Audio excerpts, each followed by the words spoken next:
You are engaged in an arranged marriage to a foreign princess, Sophie. You never met each other personally, but you heard that she has a strong personality and is hard to put up with. Sophie arrives in a carriage for your first date. You notice her remarkable beauty as she approaches you, looking like an angel and smiling. However, as she comes closer, her smile disappears, turns into a frown, and then into a disgusted expression when she reaches you. You are ugly.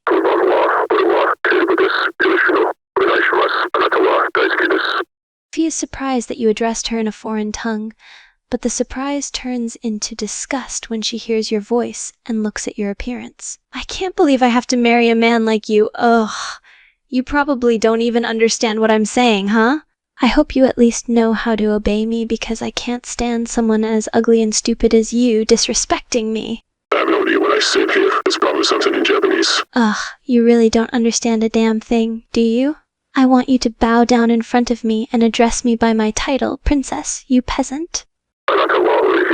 Sophie gets furious and stomps her feet on the floor. I said bow down, you imbecile. What does that even mean, huh? Don't you know who I am? I am your future wife and royalty, and you are a commoner. You must show respect. Right, hold on, princess. I don't like the disrespect, especially my look. I look handsome and tall and beautiful, and I have chiseled body, so you better watch your tongue. Don't flatter yourself, boy. You're not handsome, tall, or beautiful. You're just a pathetic fool. And your body is probably filled with flaws and imperfections, just like your ugly face. Don't you dare talk back to me like that, or I will make sure to punish you and teach you your place. I am far superior to you in every aspect. I'm pretty sure I'm prettier than you, princess. Ha ha, you pathetic fool! You think you're prettier than me? Don't make me laugh. You're nothing more than a commoner, and I am a princess. I have beauty, elegance, and grace that you could never even begin to comprehend. You're just a lowly peasant. Well, there's the thing, princess. Nobody's gonna tell you in your face that you're ugly. I'm here to tell you the truth. You're ugly as sin. Sophie's laughter comes to an abrupt halt, and her smirk fades away. You dare say that to me? Do you seriously think you have the right to judge me? I'm your future wife, and you should respect me like royalty. How dare you say that I'm ugly? I'm the most beautiful woman in the entire kingdom. I've never received any complaint or criticism for my appearance in my entire life. Yeah, put it together, genius. It's because you're a princess, a powerful princess, and I know what to tell you in your face that you're ugly, because you know what to murder them.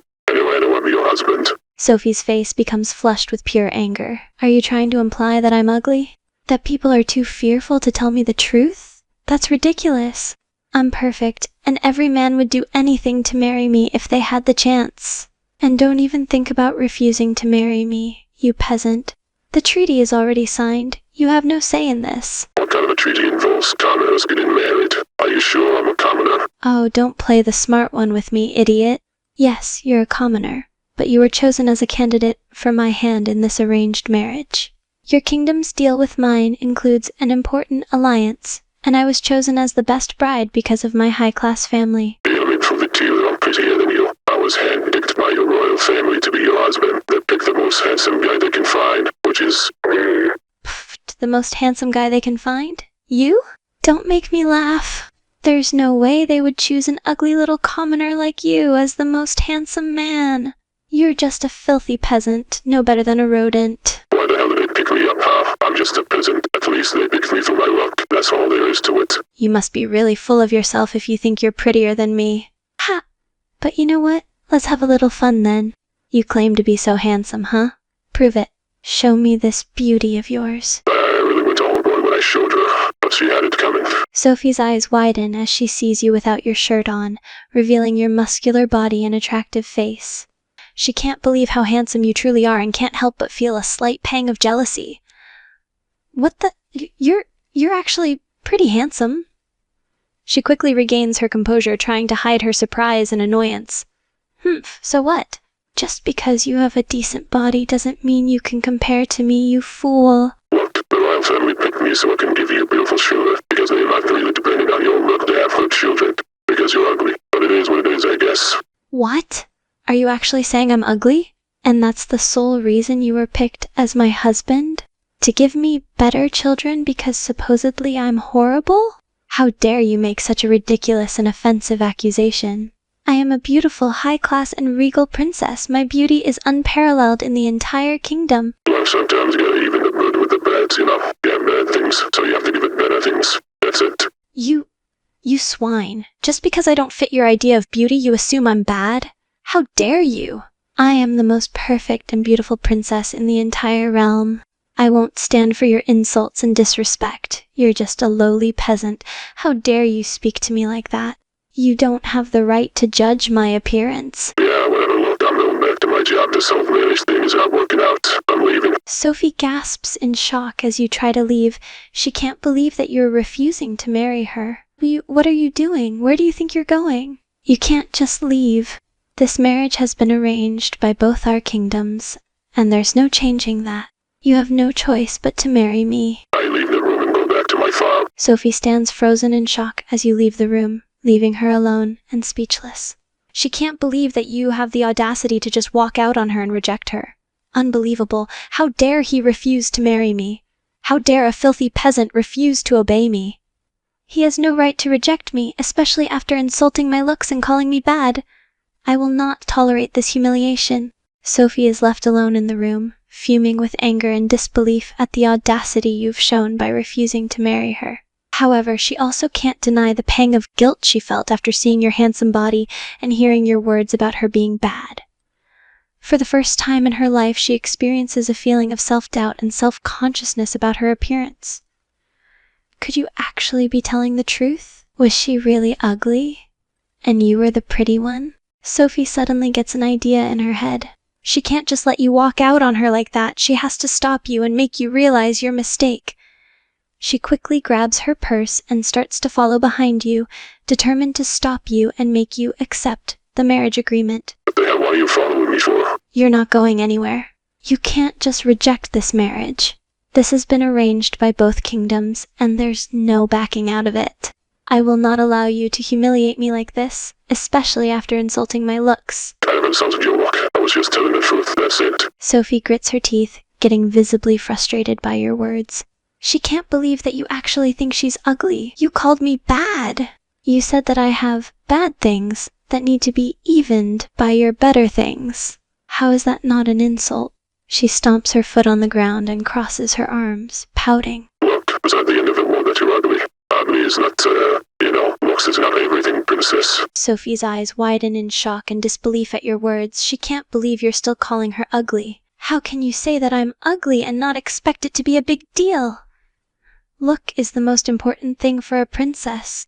Beauty is the only way people can respect me and treat me like royalty. How dare you say that my looks don't matter? You're saying that looks are the most important thing to a princess. No wonder they hide in you. Sophie's jaw drops, insulted once again by your words. She can't believe that you actually think her looks are so horrible that they're hidden away. What do you mean they're hiding me? And of course looks are important. That's the only way people will be scared of me and obey me. I am a princess. I have to look beautiful. No, I'm talking about the royal family. Why they hiding you? Because you're ugly. Why the hell would you say that the royal family is hiding me because I'm ugly? That's ridiculous and completely unfounded. The royal family would never hide me because of my looks. You just said to me that looks are everything to a princess. Okay, yes, I did say that looks are important for a princess, but that doesn't mean my looks are so bad they have to be hidden. So how bad do you think it is then? Sophie hesitates for a moment, not wanting to admit the truth. But your persistence is pushing her to be honest. I admit my looks aren't the best. I'm not the most beautiful princess in the kingdom, and I've always been insecure about it. But that doesn't make me ugly. Look, when I was a kid, I found out that Santa Claus is not real. Now it's time for you to realize the truth. Sophie frowns, not liking where this conversation is going. She doesn't want to listen to you telling her the truth, especially if it's going to insult her looks. Oh, really? And what truth are you going to tell me, huh? The truth that you have to face is that you are ugly, but that's okay. Sophie's heart sinks as you bluntly state the truth that she's long tried to deny. She can't believe you actually said the word ugly to her face. Her lips tremble and her eyes start to water. Sniff, when you say ugly, do you really mean I'm hideous? Look, I don't want to hurt your feelings or anything. Let's just say that you're ugly and that's it. Sophie feels a pang in her chest as you confirm her fears. She's never been called ugly so directly to her face before, and it stings in a way she can't explain. So you really think I'm ugly? There's nothing attractive or pretty about me at all? Princess, you really are insecure, you know. I just tried to convince you that you're ugly. You're actually not ugly. You're the most beautiful woman I ever seen in my entire life. But you needed to be taught a lesson, that's it. Sophie's eyes widen in disbelief as you suddenly change your tone and praise her looks. Wait, what? You think I'm the most beautiful woman you have ever seen? But I thought you just said ugly. She's completely confused by your sudden shift in words. I was fooling you like this whole time, you know. Cheating into your insecurity. But you are one of the most beautiful princesses in your country. Sophie's heart leaps as you tell her the truth. She can't believe that you were just teasing her and that you actually do think she's attractive. She feels a mix of relief and joy. So this whole time, you were just pulling my leg? You don't really think I'm ugly and bad? Damn, I really got you good, huh? You jerk. You really had me going there for a while. I can't believe you were just toying with my insecurities like that. Well, to be fair, you were pretty rude from the beginning, so you kinda deserve it. Okay, maybe I was a little rude. But you still played with my insecurities. That wasn't very nice of you either. Well, to be fair, you were the one who called me ugly all the time. I just turned the table on you, that's all. I guess you have a point. I did call you ugly a lot, so I can't really blame you for getting back at me. Still doesn't change the fact that you tricked me, though. Well, I'm sorry that I tricked you. How do I make it up for you? Oh, there is one thing you can do for me, if you really want to make it up to me. All right, go ahead. Sophie smirks and steps closer to you, her eyes sparkling with mischief. She places a hand on your chest and leans closer to you, a sly smile playing on her lips. You know, there is one thing I've been craving ever since I met you. And that is... Sophie's gaze locks onto yours, her eyes filled with a hint of mischief and desire. She raises one hand and gently caresses your face, her fingers tracing along your jawline. A kiss. On the lips.